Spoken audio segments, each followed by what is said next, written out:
വയനാട് കൽപ്പറ്റയിൽ സർക്കാർ നിർമ്മിച്ച് നൽകിയ ടൗൺഷിപ്പിൽ ഇപ്പോൾ ഞങ്ങളുടെ പ്രതിനിധി കാളിദാസ് ദേവദത്തമുണ്ട്. അവിടെ എന്താണ് അവസ്ഥയെന്ന് നേരിട്ടറിയാൻ വേണ്ടിയാണ് ഞങ്ങളുടെ പ്രതിനിധി അവിടെ നേരിട്ട് അയച്ചിരിക്കുന്നത്. കാളിദാസ് ദേവദത്തം ആ ടൗൺഷിപ്പിൽ നിന്ന് ചേരുന്നു. കാളിദാസ്, കൂടുതൽ വിവരങ്ങൾ എന്താണ്? നമുക്ക് ഈ 178 വീടുകളുടെ നിർമ്മാണം കഴിഞ്ഞു, അതിൻ്റെ ഉദ്ഘാടനം നടന്നു.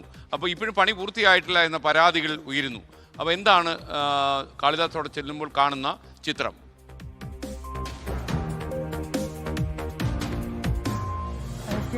ഈ ആദ്യഘട്ടം 178 വീടുകളാണ് സർക്കാർ താക്കോൽദാന ചടങ്ങായി വലിയ ഉദ്ഘാടനമായി നടത്തിയത്. അത് ഉടൻ തന്നെ ഏപ്രിൽ അവസാനത്തോടെ, അതായത് മഴക്കാലം വരുന്നതിന് മുമ്പ്, മന്ത്രി കെ രാജൻ പറഞ്ഞത് ഒന്നും കൂടി ഒന്ന് ആവർത്തിക്കുകയാണ്, മഴക്കാലം വരുന്നതിന് മുമ്പ് വയനാടിൻ്റെ തലച്ചോറിൽ ആദ്യ തുള്ളി വെള്ളം വീഴുന്നതിന് മുമ്പേ അവസാനത്തെ ആൾക്ക് വീട് നൽകുമെന്നുള്ളതായിരുന്നു മന്ത്രി കെ രാജൻ അന്ന് ഉദ്ഘാടന ചടങ്ങിൽ പറഞ്ഞത്. നമ്മളിപ്പോൾ ഈ സർക്കാർ ടൗൺഷിപ്പിലാണ് നിൽക്കുന്നത്. 4 സോണുകളാണ് ഈ സർക്കാർ ടൗൺഷിപ്പിലുള്ളത്. അതിൽ 410 വീടുകളാണ് പ്രധാനമായും ഉള്ളത്. ഇപ്പോൾ എൻ്റെ ഈ പുറകിൽ ഈ കാണുന്ന ഈ വീടെന്ന് പറയുന്നത്, ഈ വീട്ടിലാണ് പ്രിയങ്ക ഗാന്ധി അടക്കമുള്ള രാഷ്ട്രീയ പ്രമുഖരെല്ലാം വന്ന് സന്ദർശിച്ച വീട്. അതായത് സർക്കാർ ടൗൺഷിപ്പിൽ മാതൃകയാക്കി കാണിക്കാൻ പറ്റുന്ന ഒരു വീടാണ് ഇത്. ഈ വീട്ടിൻ്റെ ഉള്ളിലെ ഒരു സൗകര്യമാണ് നമുക്കിപ്പോൾ കാണാൻ സാധിക്കുന്നത്. 1000 സ്ക്വയർ ഫീറ്റിൽ 7 സെന്റിൽ 1000 സ്ക്വയർ ഫീറ്റിലാണ് ഈ വീട് ഒരുക്കിയിരിക്കുന്നത്. ഇതിൽ പല കാര്യങ്ങളും സൗകര്യങ്ങളൊക്കെ തന്നെ ഒരുക്കിയിട്ടുണ്ട്. പക്ഷെ വെള്ളമില്ലാത്ത പ്രശ്നമുണ്ട്. അത് വെള്ളമില്ലാത്തതിൻ്റെ ഒരു പ്രധാന പ്രശ്നം ഈ കുടിവെള്ളത്തിനൊക്കെയും ഈ വെള്ളത്തിനും ഒപ്പം ഈ സെപ്റ്റിക് ടാങ്ക് മാലിന്യമൊക്കെയായി അതിന് പ്രത്യേക സംവിധാനങ്ങളാണ്. അത് കേന്ദ്രീകൃത സംവിധാനങ്ങളാണ്. അപ്പോൾ ഈ താമസം തുടങ്ങുമ്പോഴേക്കും, ഇപ്പോൾ താമസത്തിലേക്ക് കടന്നാൽ പോലും ചിലപ്പോൾ ഈ വെള്ളം കിട്ടാത്ത ഒരു സാഹചര്യം ചിലപ്പോൾ ഉണ്ടായേക്കാം എന്നുള്ള ചില പ്രതിസന്ധികളൊക്കെ ഉയരുന്നുണ്ട്. അപ്പോൾ അതുകൊണ്ട് തന്നെ ഈ കുടിവെള്ളത്തിനൊന്നും ആയിട്ടില്ല, വെള്ളമൊന്നും വരുന്നില്ല. എന്തായാലും അത്യാവശ്യം ഈ മാതൃകാ വീടിൽ എല്ലാ പൂർണ്ണമായ ഒരു പണികളെല്ലാം, അറ്റകുറ്റപ്പണികളൊക്കെ ഇനിയും ബാക്കിയുണ്ട്.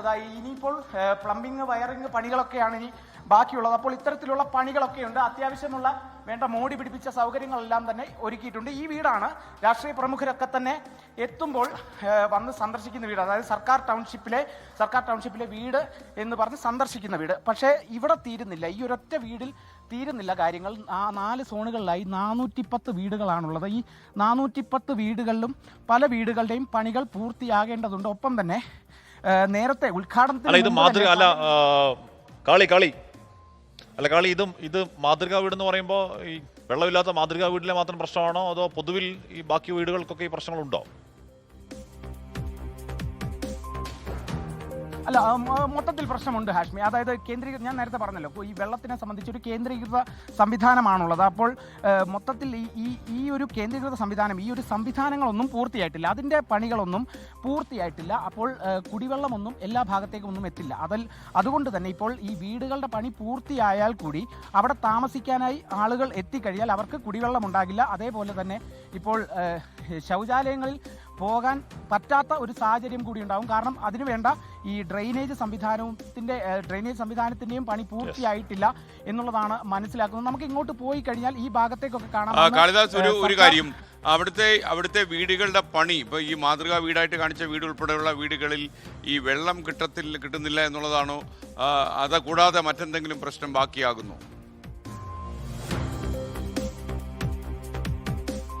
പ്രധാനമായും ഈ വയറിംഗ്, പ്ലംബിംഗ് ജോലികളൊക്കെ തന്നെ കുറേയധികം വീടുകളുടെ, ഈ 178 വീടുകളിൽ കുറേ വീടുകളിലൊക്കെ തന്നെ ഈ വയറിംഗ്, പ്ലംബിംഗ് ജോലികളൊക്കെ തന്നെ ബാക്കിയുണ്ട്. അതോടൊപ്പം തന്നെ ഇതിന് തൊട്ടടുത്തുള്ള, ഇപ്പോൾ ഈ ഒരു വീട്ടിലേക്ക് നോക്കിയാൽ നമുക്ക് കാണാം, ഈ ഒരു വീടുണ്ട്.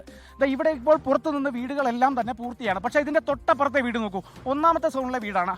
ആ വീടിൻ്റെ പണി ഇത്രയായിട്ടുള്ളൂ. അതായത് ഇവിടെ പെയിൻറ്റിങ് അടക്കം പുറത്തുനിന്ന് നോക്കുമ്പോൾ എല്ലാ പണി എന്ന് കഴിഞ്ഞു എന്ന് തോന്നുമെങ്കിലും ഈ വീട്ടിലേക്ക് വരുമ്പോൾ ആ പണി കഴിഞ്ഞിട്ടില്ല. ഇപ്പോൾ അതിനെ സംബന്ധിച്ച് ചിലപ്പോൾ അത് 178 വീടുകളിൽ കൈമാറാനുള്ള വീടായിരിക്കില്ല, അതുകൊണ്ടുകൂടിയായിരിക്കും. അപ്പോൾ ഇങ്ങനത്തെ കുറേ സാഹചര്യങ്ങൾ, ഇത്ര പോലും പണി കഴിയാത്ത കുറേ വീടുകൾ ഈ ഭാഗത്തുണ്ട്. അതിൻ്റെയൊക്കെ പണികൾ പുരോഗമിക്കുന്നുണ്ട്.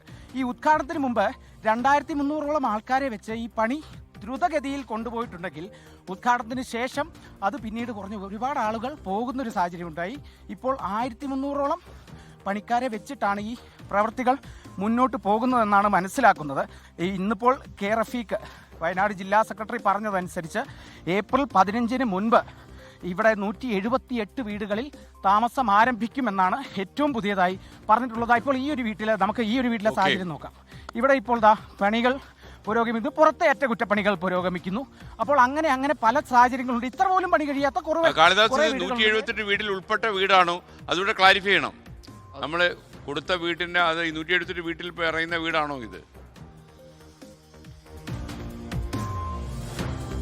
ഈ പണി പൂർത്തിയായി ഇപ്പോൾ പണി നടന്നുകൊണ്ടിരിക്കുന്നതൊക്കെ 178 ഉൾപ്പെട്ടിട്ടുള്ള വീടുകളാണെന്നുള്ളത് തന്നെയാണ്. കാരണം ഏറ്റവും പ്രധാനം ഏപ്രിൽ 15 മുമ്പ്, വിഷുവിന് മുമ്പ് ഈ 178 വീടുകൾ കൊടുക്കുക എന്നുള്ളതാണ് സർക്കാരിനെ സംബന്ധിച്ച്, അല്ലെങ്കിൽ ജില്ലാ കളക്ടർ നേരത്തെ പറഞ്ഞതനുസരിച്ച് അവരുടെ മുന്നിലുള്ള ഏറ്റവും വലിയ ലക്ഷ്യം എന്നുള്ളത്. അപ്പോൾ 178 വീടുകൾ ആദ്യഘട്ട ഉദ്ഘാടനത്തിൽ താക്കോൽദാനം നിർവഹിച്ച 178 വീടുകൾ താമസയോഗ്യമാക്കുക ഏപ്രിൽ 15 മുൻപ് എന്നുള്ളതാണ് ഇപ്പോഴുള്ള സർക്കാരിന് മുന്നിലുള്ള ഏറ്റവും വലിയ ലക്ഷ്യം. അപ്പോൾ അതിനായിട്ടുള്ള പ്രവർത്തനങ്ങൾ ദ്രുതഗതിയിൽ മുന്നോട്ട് പോവുകയാണ്. എന്നാൽ മുൻപത്തേക്കാളും പണിക്കാർ ഒരുപാട് പേർ കാളിദാസൻ, ഈ ജോലികൾ ഇന്നലെ ഇത് സംബന്ധിച്ച വാർത്തകൾ പുറത്തു വന്നതിന് ശേഷമാണോ അവിടെ ഈ ജീവനക്കാരൊക്കെ എത്തിയത്, അതോ അത് നേരത്തെ മുതൽ തന്നെ തുടർന്നുകൊണ്ടിരിക്കുന്നതാണോ?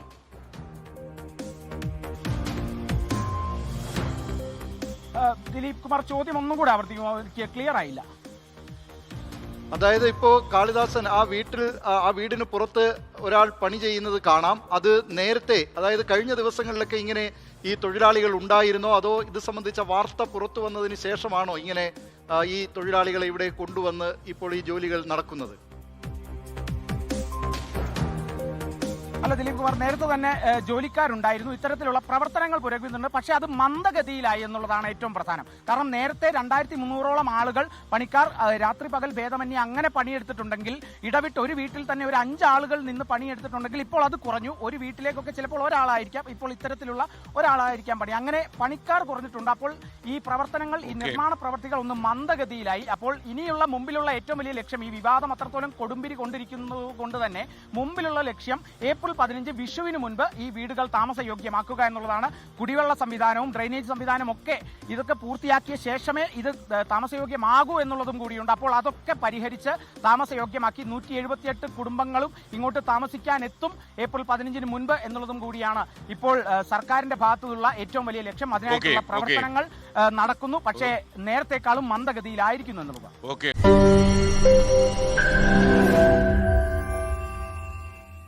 ലോകത്തെവിടെയായാലും ഏത് സമയത്തും 24 വാർത്തകളും ഓഗ്മെന്റഡ് റിയാലിറ്റി പാക്കേജുകളും എക്സ്പ്ലെയിനറുകളും വിശദമായി കാണാൻ ഞങ്ങളുടെ യൂട്യൂബ് ചാനൽ നിങ്ങൾക്ക് സബ്സ്ക്രൈബ് ചെയ്യാം.